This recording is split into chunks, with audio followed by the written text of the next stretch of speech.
Okay, now I'd like to bring out another lady. She's really my favorite, and she was from that other television show that I mentioned earlier, The Laughing Show. She used to sit on the park bench with the little old man, and he'd ask her if she wanted a walnut. Ruth Buzzy, that's right. And she played the character of Gladys on The Laughing Show doing that. So tonight, we're going to have Ruth Buzzy come out and do a little Gladys for us. Again, I need a little applause while she gets herself ready.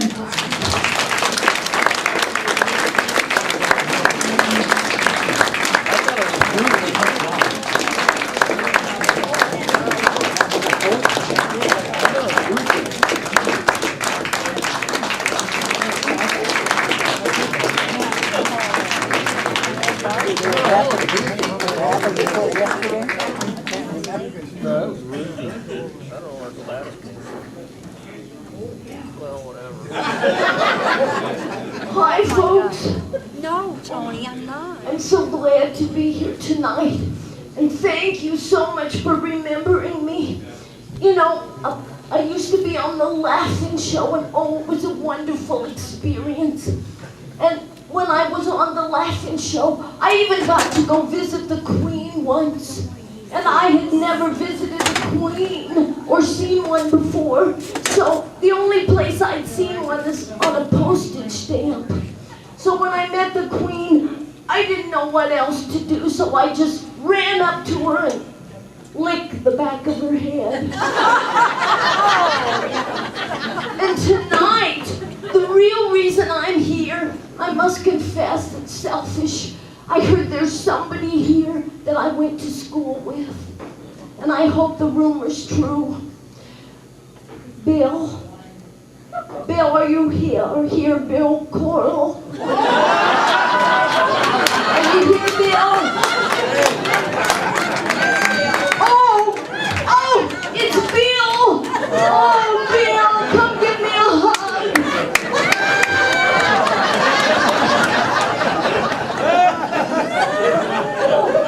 You grew some. Bill, yes, it's so good to see you.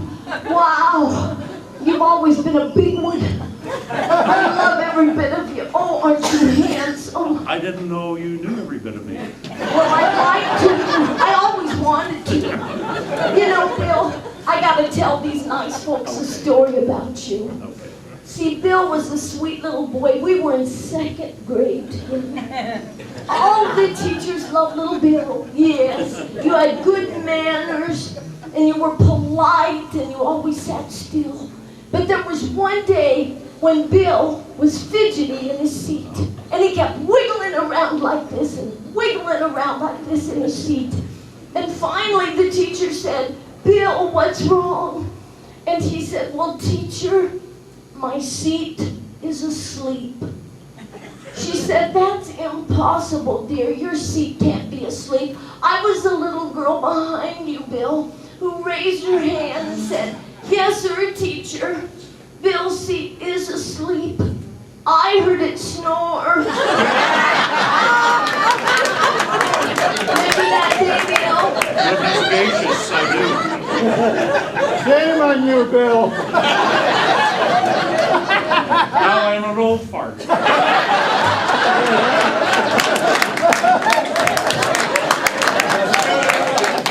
You said it, not me.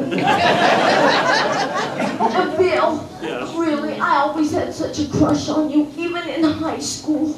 And I was so upset because you'd never pay attention to me. You were always after those cheerleaders with the perky boobs. So I went out and I bought a new brassiere that was popular at the time. It was called the American Kennel Club Bra. Guaranteed to make pointers out of your setters.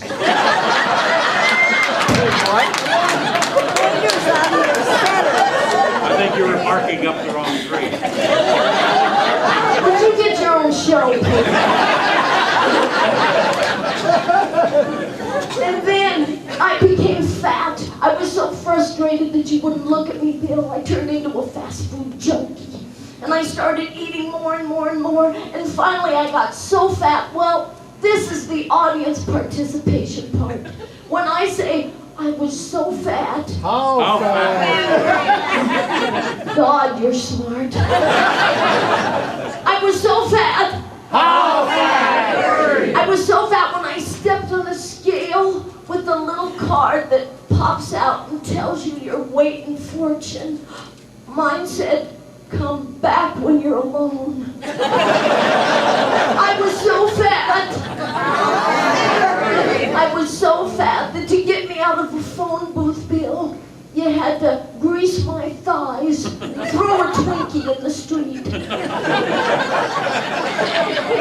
I finally went on a diet and I lost a little of that weight, but he still wouldn't look at me. Now I got a question for you, Big Bill. Yes. Are you yes. married? Well, it's not a hard question. Oh, you are. Where is she? This one in the white pants? Not me. Come up here, I want to see the goods. Come on up here. Oh no, look at her. She's adorable. Oh, what's your name? Catherine. Catherine. Catherine, did he ever buy you a mink coat?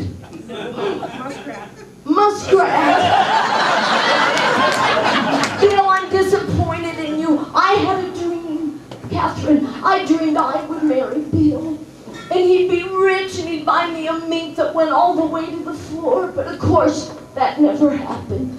So finally, I went out and bought a fake fur, 3/4 length.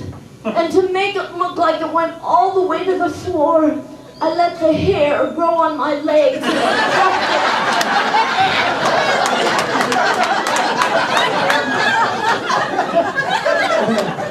You know, I stopped and got you a gift. Wonderful. Yes, but I left it outside in the shopping cart. I'm on the street now. Ever since Laughing Show went off the air, it's the street for me. But you know what? I'll tell you what it is. I got you some Preparation H. I stopped at the pharmacy, I think it was CVS, on the way over here. And while I was buying your Preparation H, Bill, which you should share with Catherine. She may need it. She may need it because even though you're cute and you're a hunk, let's face it, ladies, every so often, every man can be a pain in the ass. Well, while I was waiting at the pharmacy, there was a little old lady in front of me. And I asked her how old she was. She said, "I'm 98. I said, "What are you waiting for?" She said, "I'm waiting for my birth control pills." I said, "What does a 98-year-old lady need birth control pills for?" She said, "Well, they help me sleep much better." I said, "How can that be?" She said, "Well, every morning I drop one of those little pills in my granddaughter's orange juice and I sleep much better."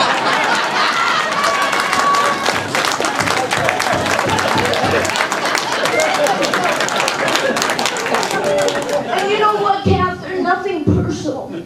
But on the way over here, I passed a breast augmentation store. And they're having a big sale. It said, "Buy 2 breast implants, get the 3rd one free." You'll take the first 2. My luck. Oh, and I don't want to alarm you, but I also went by your local police station on the way over here. They were robbed. Someone broke in and stole all the toilets. And they're going to solve the crime, but they have nothing to go on. Now listen, you two.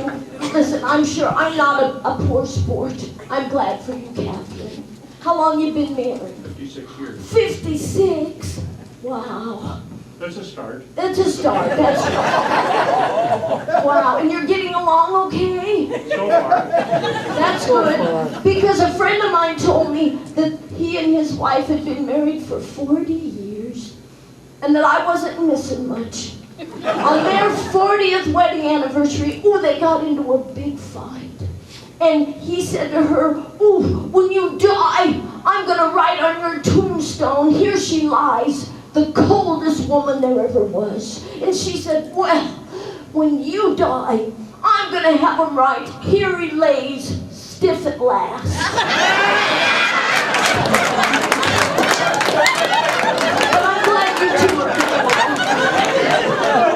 And listen, Bill, you look so good. Doesn't he look great? We're not getting any younger. You've held up beautifully. You know, just last year, my bra size went from 32A to 32 long.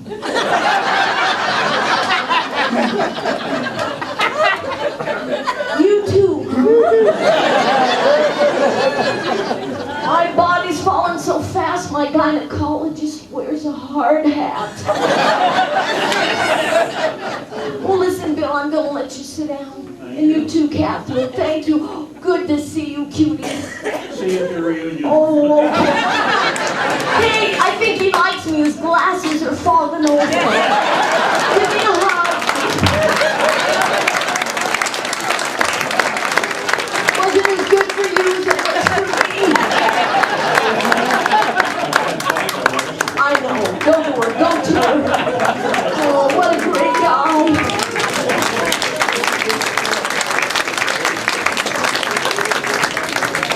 I just have to tell you one other little story, folks. The other night, I can trust you, we're among friends, and you'll understand, ladies.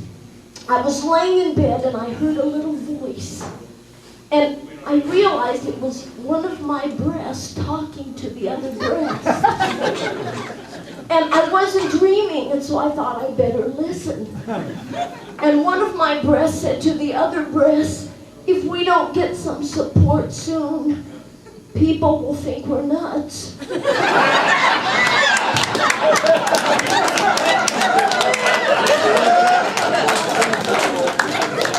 Bada boom.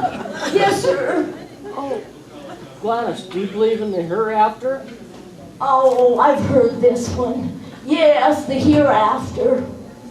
Yeah, you know what I'm after. Yeah, I know what you're after. So am I. I'll meet you afterward. I've never had a boyfriend, folks. Do not feel sorry for me because, well, I know that I'm lucky. I don't have to worry about a man. Let's face it. All men are like parking spaces. All the good ones are taken. And the rest are handicapped.